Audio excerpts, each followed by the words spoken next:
We got some special guests in house today. Yes, sir. Yeah, two guys involved in a big project Yes. dealing with Terrence Bud Crawford. Word up. Yeah. One of the gentlemen we've had in here before, Kethro. Yes, sir. Are we starting to give you a paycheck or something? I mean, this is like twice in as many weeks. You know, I Well, just he's like I ain't just seen like no hanging out paycheck. with you guys. I mean, that's really what it comes down to. Well, we like hanging out with you too, brother. Yes, Appreciate you coming indeed. through. Thank you. And we got another one of my favorite people in the universe. You know?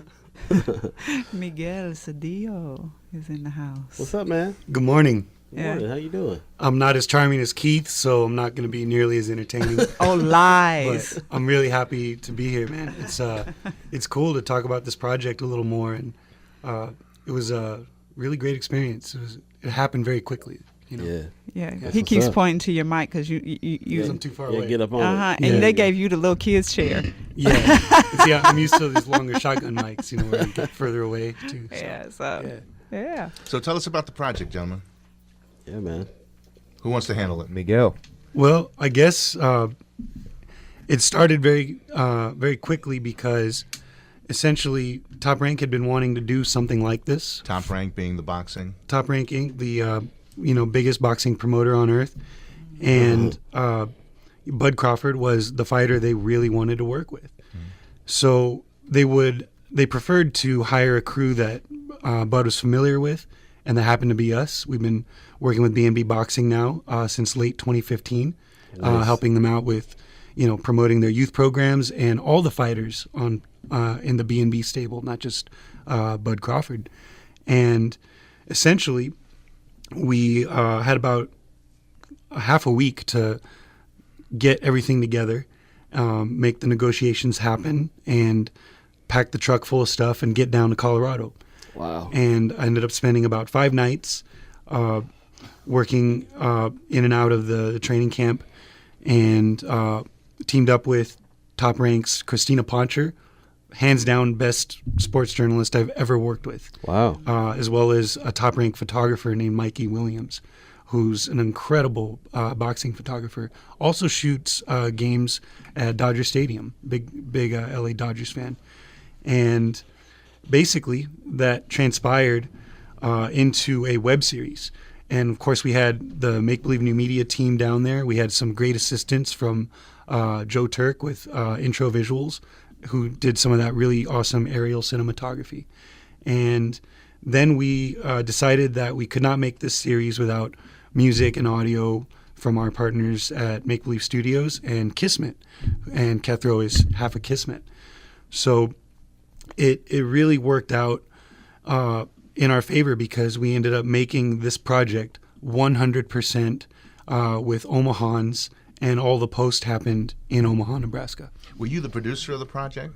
I was a producer, but the main producer of the project was the social media and digital media director at Top Rank, a man by the name of Jeff Gates. Okay. And he did an amazing job. We also had a couple of associate producers from Team Crawford, Troy Weber and Phil McLean. Both did an incredible job putting the project together early on, and then they were there in the thick of it. I mean, Troy got a camera to the top of the incline, the Manitou Incline, which is where Olympians go to train at elevation. Wow. It's an incredibly steep natural staircase, extreme difficult hiking trail.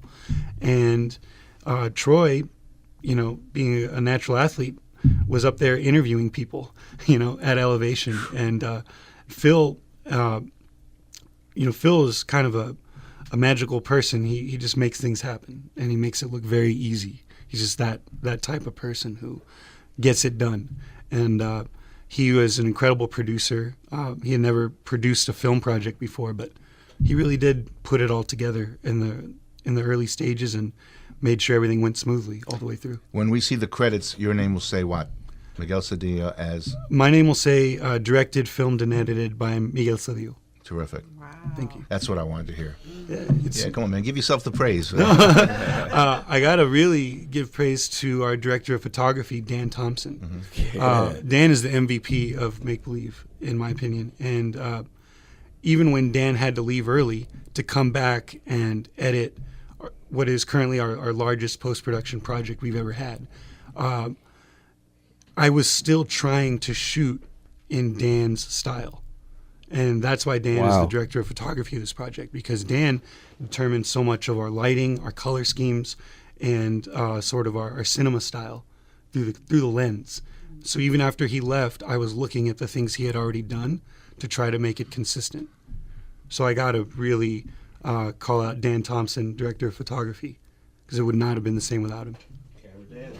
Yep. Camera Dan, that's the dude. Yeah, Photo Dan. Photo That's what we- Dan. Photo Dan. I like That's what we Camera call Dan. him. That's Photo right.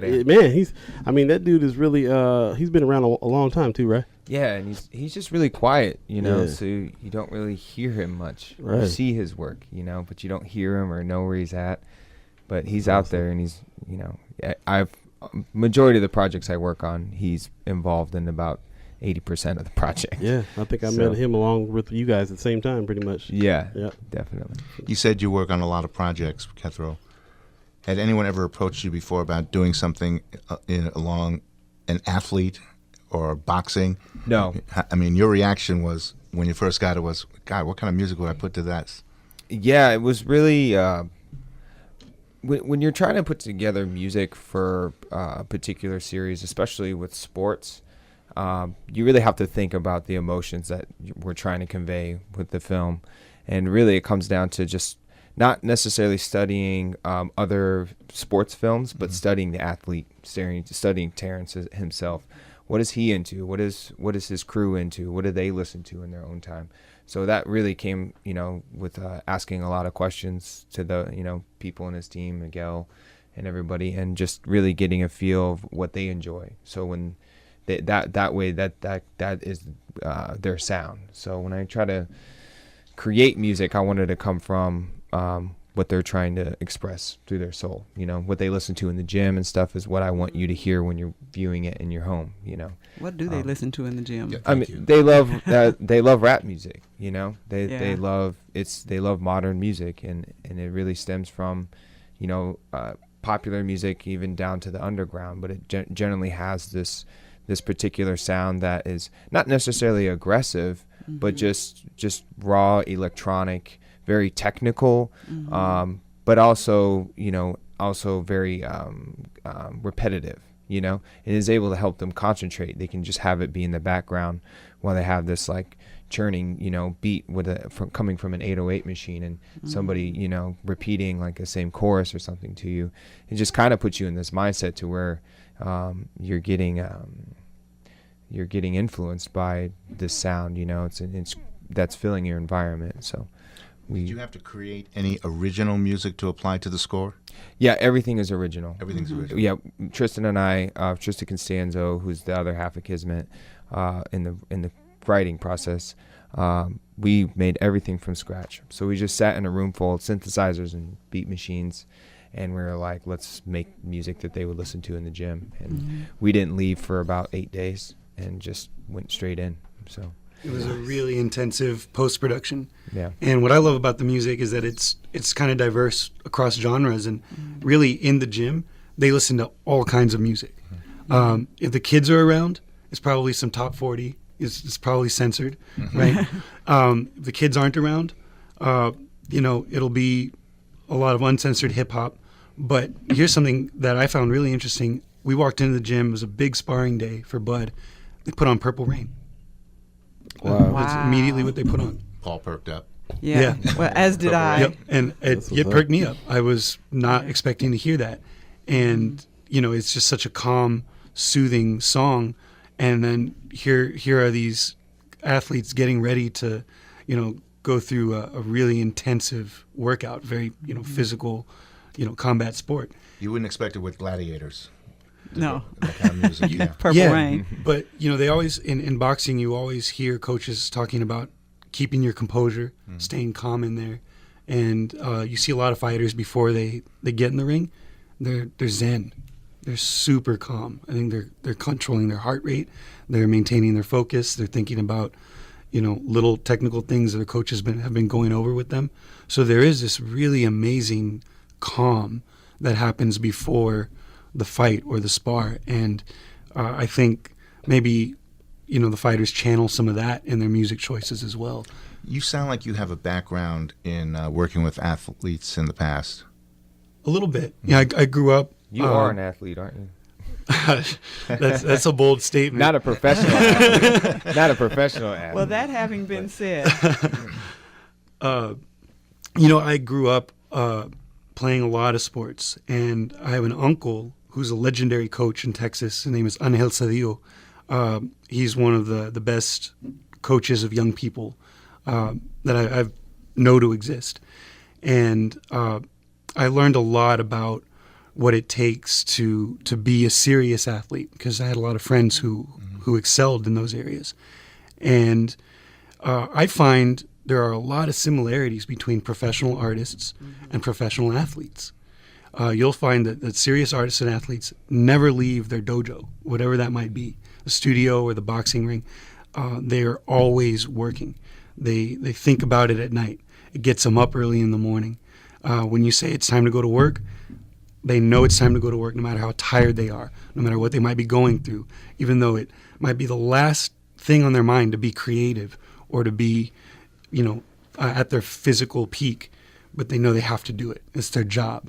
And they can flip that switch and go do that job.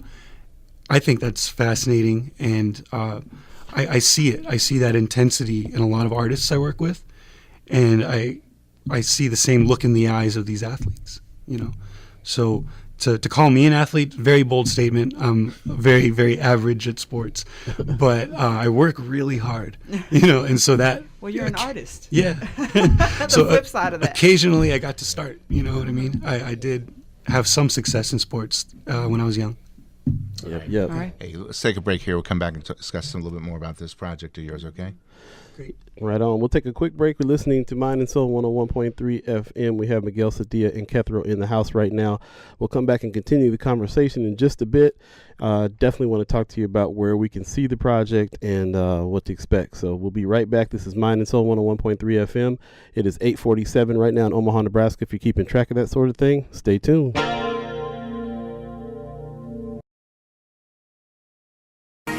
You know we had to do it. Purple Rain. You're listening to Mind and Soul 101.3 FM. Prince. It is June the 7th. You're listening to The Morning Show with Michael and Michelle. My name is Paul B. Allen IV, and we have the Make Believe family in here right now. Miguel Cedillo and Kethro talking about the Bud Crawford project. So let's get back to that conversation. Thanks for staying with us. It is 8:55 right now. Miguel, we keep calling it the Bud Crawford project, but it's actually a series, isn't it? It is. How many pieces are we talking about? It's a 4-part mini doc series. It's called Camp Life with Terrence Crawford. It is the first Camp Life series that Top Rank has ever made. And it is in a format that has never been attempted before. We essentially combined a few different cinematic styles to make this short format webisode series. I would say it's a combination of reality TV. We use some of those techniques, but it's more rooted in documentary because nothing is scripted. And also I took some sort of a French Nouveau experimental documentary abstract styles that I really like from, 1960s French movies, if that makes any sense. And I just kind of threw it all together and came out with an episode, and I said, man, I hope they like it. But I think really what glues it all together is the music, and of course the audio post-production that Rick Carson and Connor Murray were able to help us out with, through Make Believe Studios. And that is the music we're listening to in the background right now that played through the documentary, right? Yes. This is Yes. the music that is playing. Yes, that is what's playing. That is. Yeah. I was talking to these two during the break, and I think one of the most important things about this for me is that we call Terrence Crawford the people's champ. He's always in the community. He's doing things for the community, with the community. And the fact that he made his camp made a decision to use Omaha folks, at least 90% of those working on the project are Omaha people. And so speak to what that does for putting Omaha on the map. I feel like this project is the first of its kind, and putting Omaha front and center of the production is important, because if you think about the network of Top Rank and all of the people that run in that circle, they're they're based on the West Coast. They're in Los Angeles, Las Vegas. They're touring the United States, going to places like Madison Square Garden and the Staples Center, Barclays Center, to do events. And they don't usually bring up the name Omaha, Nebraska. It's just not a part of their household conversation. So to become a part of that conversation, to put Omaha at that table, is something that had not been done before in this particular region of professional sports. In fact, most of professional sports, right? I don't think Omaha has professional connections there because we lack a professional sports team. But we have one now, and it's Team Crawford. It's B&B Boxing Promotions, and what they're doing is putting Omaha on the map. So having a production company like Make Believe become a part of that, I think, is simply a byproduct of the work that Bud Crawford and Bo Mack are doing right here in Omaha, Nebraska. What they have developed on 30th and Sprague, at B&B Boxing, has reached every corner of the planet. And for the Make Believe family to be a part of that journey is simply a byproduct of that incredible work that B&B is already doing. Well said, man. You're Indeed. absolutely right. I heard you talk about artistic style and French films. You want to give a shout out to where you got your training scholastically? I did not go to film school. Okay. School of Hard Knocks, baby. I'm a product of Creighton University College of Arts and Sciences. I was a cultural anthropology major. Shout out to Dr. Barbara Dilley. She's a genius. Shout out to Father Don Dahl, who taught me how to use a camera. Father Don Dahl is a Jesuit at Creighton, and that's the short version. He's an incredibly accomplished person, but he would never want me to say that about him because, he doesn't do it for himself, of course. And Be humble. basically, yeah, he is an incredibly humble person. But I went with him to a National Press Photographers Conference in Chicago one time, and people formed a line to greet him. Wow. He was Mick Jagger at that conference. And, he's also been with National Geographic for over 40 years. He did some incredibly groundbreaking work with them. Wow. So Don Dahl at Creighton University taught me how to be a photographer. And I was very fortunate to be able to take that and run with it.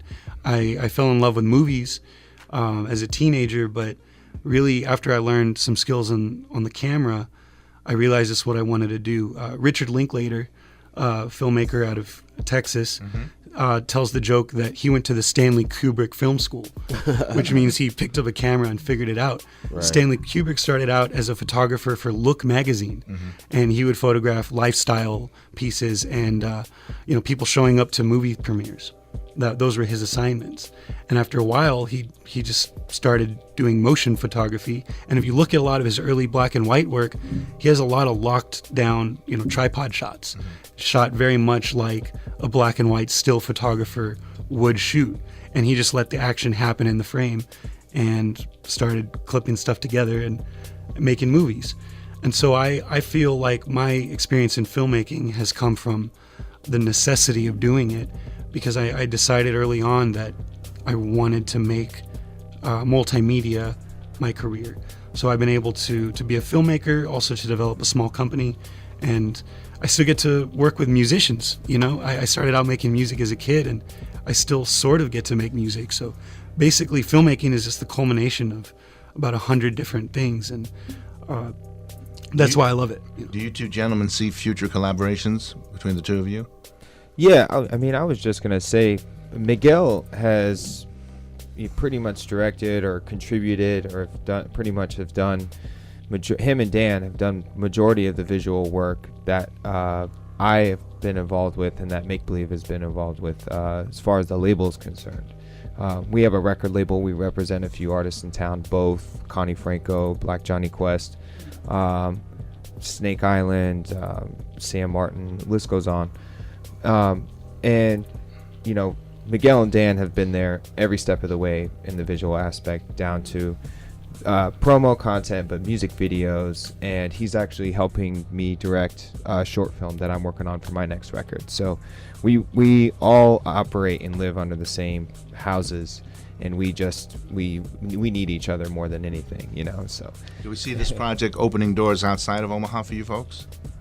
I hope so. I mean, this particular project with Terrence is probably one of the biggest projects that we've all done together in the Make Believe House, and we think that with the amount of time that we had to do this, I think people outside will see the hard work we put into it, make it something better. Hey, just want to let the people know you're listening to KJSOLP, our brother station KXNBLP, Omaha, Mind and Soul 101.3 FM. It is now 9 o'clock, 9:03 actually, and you're in the third hour of the morning show with Michael and Michelle. We're in a conversation with Kethro and Miguel Cedillo, and I got to ask you guys. Well, first I want to say I've been in a little bit of the film scene here. Miguel's my favorite filmmaker. His look, just from the stuff that he talks from, just talking to him about his influences, for French New Wave and everything else. His look is so great to me that any project that I'm writing with him in mind to shoot it. Mm-hmm. So, not to put you on the spot, but you're gonna shoot my movie, bro. So I love the fact that he and I trust him visually, and I trust Kethro musically, and I just love the fact that these are my boys and my favorite artist in town at the same time. So thank you, man. Yes, appreciate dude. that. Thank you, Paul. Where does someone go if they want to see this project now? So the project now is streaming live on Top Rank's YouTube channel. Okay. It's premiered on Drudge Report, It's actually on a site called Uninterrupted, which is part of Bleacher Report. Bleacher Report. Yeah. Bleacher Report, Sorry, of course, is You had me when you said Drudge Report. Yeah. What? I'm the kind of guy, like, when I just work on the music, and everything else I'll let the other team handle.